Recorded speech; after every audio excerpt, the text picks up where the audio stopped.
วันที่23กรกฎาคม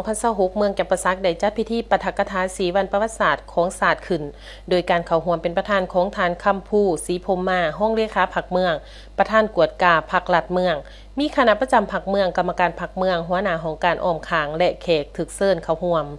ในพิธีทานคำภูศรีพรหมาได้ผ่านเอกสารหวนคืนมุนเสือวันเกิดของประธานสุภาโนวงศ์ครบรอบ117ปี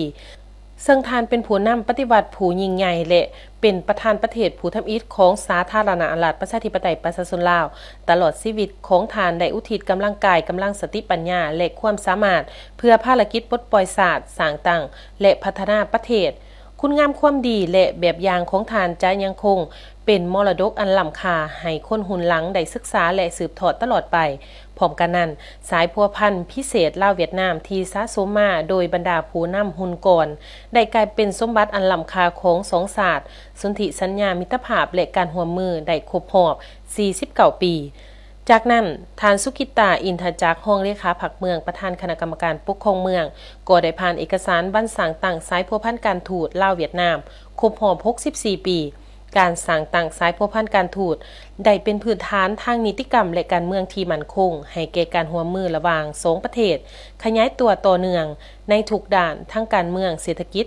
การป้องกันศาสตร์ความมั่นคงการศึกษาและวัฒนธรรม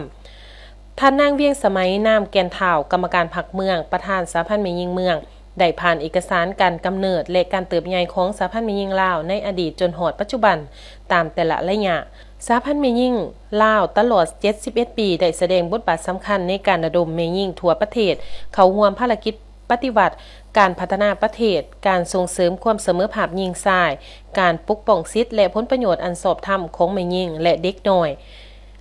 ในโอกาสอันสำคัญนี้พวกเฮาควรร่วมกันหวนคืนคุณงามความดีและบทเรียนทางประวัติศาสตร์สืบต่อส่งเสริมความรักศาสตร์ความสามัคคีความรับผิดชอบและความมุ่งมั่นในการปฏิบัติหน้าที่เพื่อประกอบส่วนสร้างสาประเทศชาติให้เจริญก้าวหน้ามีสันติภาพและพัฒนาอย่างยืนยง